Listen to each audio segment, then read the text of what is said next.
Assalamualaikum warahmatullahi wabarakatuh. Kami dari kelompok 6 yang beranggotakan Vina Nur Hidayah NPM 11, Niyawati Munirah NPM 16, dan Mira Nur Hanifah NPM 49. Di sini kami akan menjelaskan mengenai konsep pendapatan atau revenue. Karakteristik pendapatan. Definisi pendapatan selama ini digunakan umumnya berhubungan dengan pengukuran dan pengakuan serta dalam konteks sistem pembukuan berpasangan. Sehingga konsep pendapatan dan hal lain yang berkaitan dengan pendapatan harus dijelaskan lebih dahulu sebelum membicarakan masalah pengukuran dan pengakuan. Pengertian dari pendapatan. Pendapatan dapat dianggap sebagai produk perusahaan, artinya sesuatu yang dihasilkan oleh potensi jasa yang dimiliki oleh perusahaan.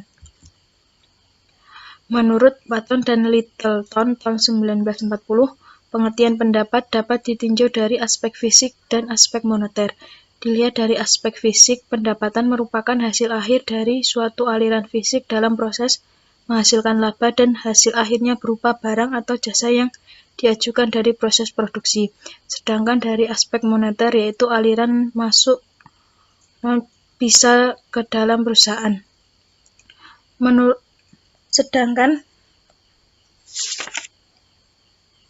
FASB tahun 1980 dalam SFAC nomor 6 mendefinisikan pendapatan sebagai pendapatan adalah aliran masuk atau kenaikan aktiva suatu entitas atau penurutan hutang atau kombinasi keduanya dari penyerahan atau produksi barang, penyerahan jasa atau kegiatan lain yang merupakan kegiatan utama yang berlangsung terus-menerus dari entitas tersebut. Menurut Kam, tahun 1990 faktor yang dapat membentuk pendapatan terdiri dari dua aliran, yaitu yang pertama aliran fisik, yaitu melibatkan kegiatan menghasilkan dan menjual output.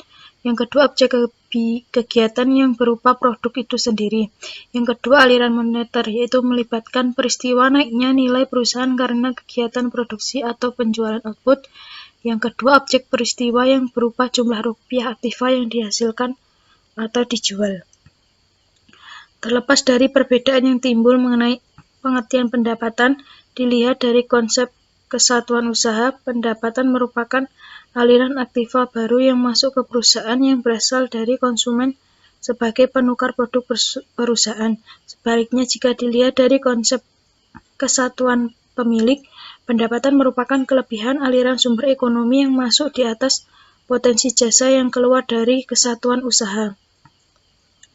Potensi jasa tersebut dapat berupa biaya yang dapat dibebankan pada pendapatan. Selanjutnya, pendapatan dan untung.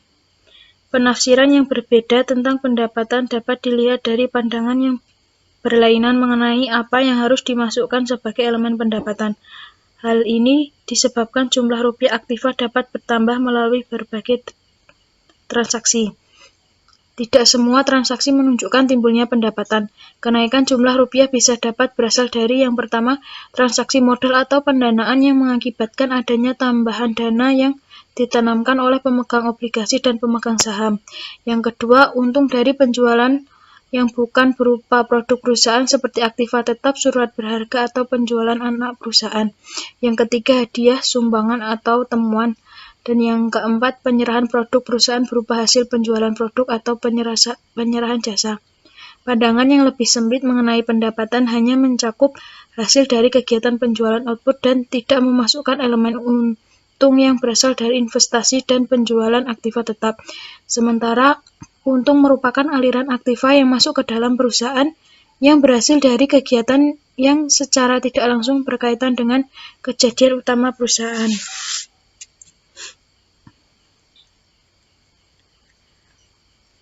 Sedangkan menurut FASB mendefinisikan untung sebagai kenaikan aktiva yang sekaligus menaikkan modal yang berasal dari transaksi sampingan atau insidentil atau transaksi atau peristiwa lain yang bukan berasal dari pendapatan atau investasi oleh pemilik. Sehingga dari pengertian ini jelas bahwa FASB memisahkan untung dari pendapatan. Dari dua pandangan ini dapat dilihat adanya perbedaan dalam perlakuan pendapatan dan untung. Namun demikian, untuk memenuhi kebutuhan pemakai laporan keuangan, pemisahan pendapatan dan untung kemungkinan akan lebih informatif dibandingkan memasukkan untung sebagai bagian dari pendapatan. Dengan cara ini, pemakai laporan keuangan dapat mengetahui dengan jelas kenaikan nilai aktiva perusahaan tersebut berasal dari kegiatan utamanya atau kegiatan sampingan. Selanjutnya, pengukuran pendapatan. Pendapatan diukur dalam satuan nilai tukar produk atau jasa dalam suatu transaksi yang bebas. Nilai tukar tersebut menunjukkan ekivalen kas atau nilai diskonto tunai dari uang yang diterima atau akan diterima dari transaksi penjualan. Apabila periode pengumpulan kas relatif pendek, maka potongan dapat dihiraukan. Hal ini ada 3 alasannya. Yang pertama, pada tingkat potongannya rendah, jumlah yang relatif kecil tidak akan mempengaruhi pengukuran pendapatan. Yang kedua, karena potongan dapat diklasifikasikan sebagai bagian dari total pendapatan, pengaruh utamanya ada pada masalah pengakuan. Yang ketiga, penggolongan pendapatan yang timbul dari penjualan yang disertai potongan dapat diakui sebagai rugi dan akan mengurangi pendapatan. Secara umum, jumlah rupiah neto adalah dasar yang paling tepat dibandingkan jumlah kotor. Oleh karena itu, potongan tunai menjadi sarana dalam penentuan harga jual. Maka jumlah rupiah penjualan yang efektif adalah jumlah rupiah neto. Jumlah rupiah tersebut menunjukkan harga pasar yang sebenarnya dari barang dan jasa. Jumlah tersebut juga menunjukkan jumlah yang diharapkan dibayar oleh pembeli.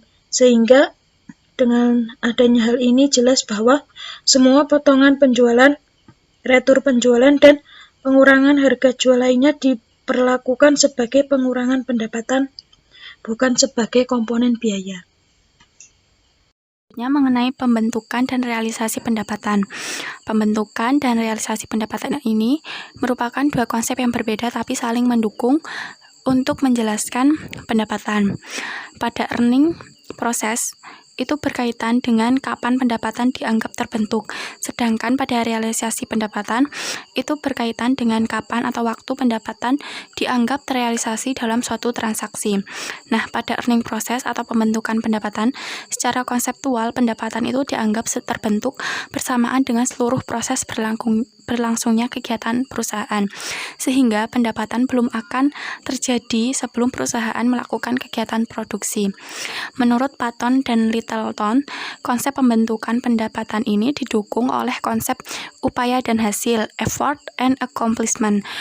Cost atau biaya dianggap sebagai upaya yang dimaksudkan untuk menciptakan suatu hasil berupa pendapatan. Oleh karena setiap cost memiliki kedudukan yang sama dalam menghasilkan pendapatan, maka pada setiap tahapan kegiatan perusahaan sebenarnya itu telah terjadi pendapatan. Sedangkan pada realisasi pendapatan, itu berkaitan dengan kapan pendapatan dianggap terrealisasi dalam suatu transaksi. Nah, ada 2 kejadian yang menandai proses realisasi pendapatan. Yang pertama, adanya kepastian perubahan produk menjadi bentuk aktiva lain atau potensi jasa melalui kegiatan penjualan yang sah. Yang kedua, diperolehnya aktiva lain, biasanya aktiva lancar, sebagai pengesahan terhadap transaksi penjualan tersebut. Selanjutnya, mengenai pengakuan pendapatan. Menurut FASB dalam SFAC nomor 5, ada 2 kriteria yang dapat dijadikan dasar untuk mengakui pendapatan. Yang pertama, telah terrealisasi, yaitu bila telah terjadi transaksi pertukaran antara barang yang dihasilkan perusahaan dengan kas atau klaim untuk menerima kas, atau ada kepastian akan segera terrealisasi, di mana barang hasil pertukaran dapat segera diubah atau dikonversi menjadi kas atau klaim untuk menerima kas. Nah, syarat barang yang mudah dikonversi itu yang pertama memiliki harga per unit yang pasti dan barang tersebut tidak terpengaruh oleh perubahan bentuk dan ukuran barang. Yang kedua, mudah dijual tanpa memerlukan biaya yang besar. Kriteria yang kedua, pendapatan telah terbentuk, yaitu jika kegiatan menghasilkan barang dan jasa telah berjalan dan secara substansial telah selesai. Sedangkan menurut KAM, kriteria pengakuan pendapatan itu lebih bersifat teknis, yaitu ada 3 kriteria: keterukuran nilai aktiva, terjadinya transaksi, dan proses pembentukan pendapatan secara substansial telah selesai. Yang pertama, mengenai keterukuran nilai aktiva. Pandangan yang selama ini mendominasi pengakuan pendapatan adalah bahwa aktiva yang diterima harus aktiva liquid, kas atau piutang. Nah, diterimanya aktiva penukar sebagai kriteria pengakuan pendapatan masih tergantung pada kondisi yang mendasari pertukaran tersebut. Jika perusahaan yang menjual barang atau jasa, maka pendapatan itu dapat diakui. Namun, di lain sisi, perusahaan yang tujuannya memperoleh barang atau jasa dengan alasan untuk digunakan dalam kegiatan operasi, maka pendapatan itu tidak dapat diakui. Nah, cara lain untuk mencerminkan keterukuran nilai aktiva adalah adanya kepastian pengumpulan kas. Pengumpulan kas ini berkaitan erat dengan pertimbangan atau judgement pada pengalaman perusahaan. Makin lama periode pengumpulan, makin besar tingkat ketidakpastian pengumpulan kas. Dengan demikian, pendapatan tidak dapat segera diakui. Kriteria yang kedua, terjadinya transaksi. Pendapatan dapat diakui apabila terjadi pertukaran antara barang yang dihasilkan perusahaan dengan aktiva baru yang diterima perusahaan. Keterlibatan pihak luar dalam transaksi yang wajar menunjukkan adanya bukti objektif naiknya nilai perusahaan. Kriteria yang ketiga, proses pembentukan pendapatan telah selesai. Pendapatan dapat dikatakan terbentuk apabila kegiatan menghasilkan pendapatan telah berjalan dan secara substansial telah selesai. PSAK nomor 23 menyebutkan bahwa pendapatan dari penjualan barang harus diakui apabila seluruh 5 kondisi ini dipenuhi. Yang pertama, perusahaan telah memindahkan risiko secara signifikan dan telah memindahkan manfaat kepemilikan barang kepada pembeli. Yang kedua, perusahaan tidak lagi mengelola atau melakukan pengendalian efektif atas barang yang dijual. Yang ketiga, jumlah pendapatan tersebut dapat diukur dengan andal. Yang keempat, besar kemungkinan manfaat ekonomi yang dihubungkan dengan transaksi akan mengalir kepada perusahaan tersebut. Dan yang terakhir, biaya yang terjadi atau yang akan terjadi sehubungan dengan transaksi penjualan dapat diukur dengan andal. Nah, PSAK nomor 23 juga menyebutkan bahwa pendapatan dari penjualan jasa dapat diakui apabila jumlah pendapatan dapat diukur dengan andal, besar kemungkinan manfaat ekonomi sehubungan dengan transaksi tersebut akan diperoleh perusahaan, tingkat penyelesaian dari suatu transaksi pada tanggal neraca dapat diukur dengan andal, serta biaya yang terjadi untuk transaksi tersebut dan biaya untuk menyelesaikan transaksi tersebut dapat diukur dengan andal. Selanjutnya ada saat pengakuan pendapatan. Yang pertama ada pendapatan diakui selama kegiatan produksi. Prosedur yang digunakan adalah prosentase penyelesaian. Misalnya pendapatan dapat ditaksir berdasarkan akumulasi kos yang terjadi selama penyelesaian pekerjaan. Taksiran tersebut dapat dilakukan dengan dua pendekatan, yaitu yang pertama berdasarkan persentase biaya. Tahap penyelesaian ditentukan dengan membandingkan biaya yang telah dikeluarkan dengan taksiran total untuk menyelesaikan proyek. Yang kedua berdasarkan prosentase penyelesaian fisik yang biasanya didasarkan pada tahap kemajuan proyek. Kemudian pendekatan yang kedua yaitu pendekatan diakui saat produk selesai. Ada beberapa syarat yang harus dipenuhi untuk mengakui pendapatan saat produk selesai, yaitu yang pertama, harga jual dapat ditentukan dengan cukup tepat. Yang kedua, tidak diperlukan kegiatan atau biaya pemasaran yang material untuk menjual produk tersebut. Kemudian yang ketiga, kos produk sulit untuk ditentukan. Kemudian yang terakhir, satuan-satuan persediaan dapat saling dipertukarkan. Barang tidak terpengaruh oleh perubahan bentuk dan ukuran. Kemudian pendekatan yang ketiga yaitu pengakuan pendapatan pada saat penjualan. Pengakuan pendapatan pada saat penjualan didasarkan pada alasan yang mengarah pada pengertian dan konsep pandangan pendapatan seperti yang diajukan Patton dan Littleton pada tahun 1940 sebagai berikut. Yang pertama, pendapatan merupakan jumlah nominal yang menyatakan produk akhir operasi perusahaan. Kemudian yang kedua, pendapatan harus benar-benar terjadi dan didukung dengan timbulnya aktiva baru yang sah, sebaiknya berupa kas atau piutang.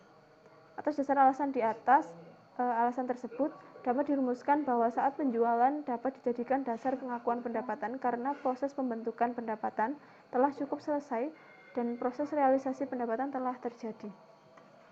Kemudian lanjutan yang tadi, yang menjadi masalah adalah kapan saat yang tepat untuk dijadikan dasar yang menandai terjadinya penjualan. Secara yuridis, penjualan baru dapat dikatakan terjadi apabila telah terjadi peralihan hak milik atas barang yang diperjualbelikan. Hal ini disebabkan akuntansi menganut konsep economic substance over form, yang berarti akuntansi lebih menekankan pada makna ekonomi suatu transaksi daripada bentuk yuridis. Masalah lain yang sering muncul dalam pengakuan pendapatan pada saat penjualan yaitu yang pertama, biaya setelah penjualan. Dalam praktik seringkali terjadi beberapa jenis biaya yang baru muncul setelah terjadi penjualan, misalnya biaya penagihan piutang, biaya garansi barang, dan lain-lain. Kemudian yang kedua, hak pengembalian barang. FASB 1981 dalam SFAS nomor 48 menyatakan bahwa apabila pembeli berhak untuk mengembalikan barang, pendapatan dapat diakui apabila syarat berikut ini dipenuhi, yaitu syarat yang pertama, harga jual cukup pasti dan dapat ditentukan pada saat penjualan. Kemudian syarat yang kedua, pembeli sudah membayar kepada penjual atau pembeli diwajibkan untuk membayar penjualan. Kemudian yang ketiga, kewajiban membayar kepada penjual tidak berubah apabila produk dicuri, nilai produk berkurang, atau produk mengalami kerusakan. Kemudian yang keempat, pembeli benar-benar ada, atau dengan kata lain, pembeli merupakan suatu badan yang secara ekonomi disebut perusahaan. Kemudian yang keempat, penjualan secara signifikan tidak memiliki kewajiban atau bertanggung jawab terhadap hasil penjualan kembali produk yang dilakukan pembeli. Kemudian yang terakhir, jumlah nominal pengembalian dapat ditafsir secara cukup pasti. Selanjutnya, yang ketiga adalah penjualan jasa. Menurut AICPA, dikutip dari KAM tahun 1990, ada beberapa pedoman yang dapat digunakan untuk mengakui pendapatan jasa. Yang pertama, apabila pelaksanaan jasa terdiri dari pengerjaan satu macam tindakan, pendapatan diakui pada saat pengerjaan tersebut terlaksana. Kemudian yang kedua, apabila pelaksanaan jasa terdiri dari pengerjaan lebih dari satu macam tindakan, pendapatan diakui selama periode pelaksanaan pekerjaan secara proporsional. Kemudian yang ketiga, apabila jasa dilaksanakan lebih dari satu macam tindakan, pendapatan harus diakui pada saat pelaksanaan pekerjaan selesai seluruhnya. Selanjutnya ada pengakuan pendapatan pada saat kas diterima. Pendapatan dengan cara ini terpaksa dilakukan karena kriteria realisasi tidak seluruhnya dipenuhi, terutama dalam pengukuran pendapatan. Meskipun transaksi telah terjadi, ketidakpastian pengumpulan kas menjadi tidak dapat diandalkan. Oleh karena itu, pendapatan baru diakui setelah kas betul-betul terkumpul. Ketidakpastian pengumpulan piutang biasanya terjadi karena belum berpindahnya hak atas barang sampai dilunasinya pembayaran. Akibatnya, transaksi penjualan kemungkinan dapat dibatalkan. Kemudian ada alasan yang mendukung penggunaan dasar penerimaan kas untuk pengakuan pendapatan yang berasal dari penjualan angsuran didasarkan pertimbangan sebagai berikut. Yang pertama, seluruh atau sebagian piutang yang timbul bukan merupakan aktiva yang mempunyai daya beli murni. Kemudian yang kedua, semakin lama jangka waktu angsuran, maka semakin besar kemungkinan piutang tidak akan tertagih. Kemudian yang ketiga, biaya sesudah penjualan, terutama biaya penagihan dan pengumpulan piutang, biasanya lebih tinggi dibandingkan dengan biaya sesudah penjualan untuk jenis penjualan kredit. Selanjutnya ada pendapatan menurut IFRS.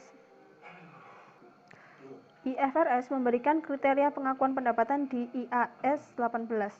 Kriteria itu berbeda tergantung apakah pendapatan tersebut berhubungan dengan penjualan barang ataupun penyediaan jasa. Yang pertama ada penjualan barang. Paragraf 14 IAS 18 memberikan kriteria pengakuan pendapatan dalam penjualan barang. Pendapatan dari penjualan harus diakui jika kondisi ini terpenuhi. Jadi ada beberapa kondisi yang harus dipenuhi. Yang pertama, ada entitas telah mengalihkan kepada pembeli risiko signifikan dan kepemilikan barang tersebut.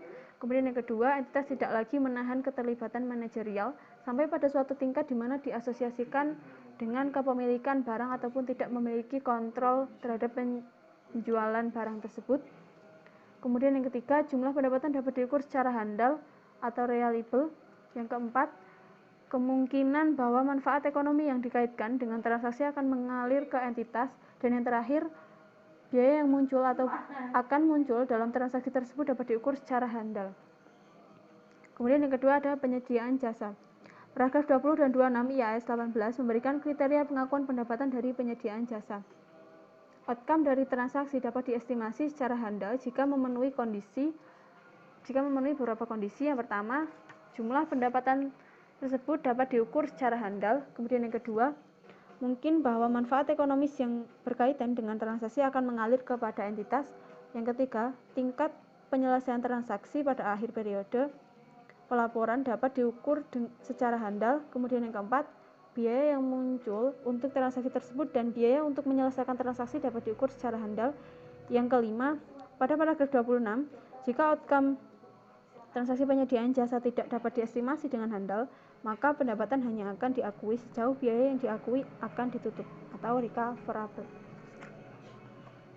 Selanjutnya yang ketiga ada pengakuan pendapatan saat produksi.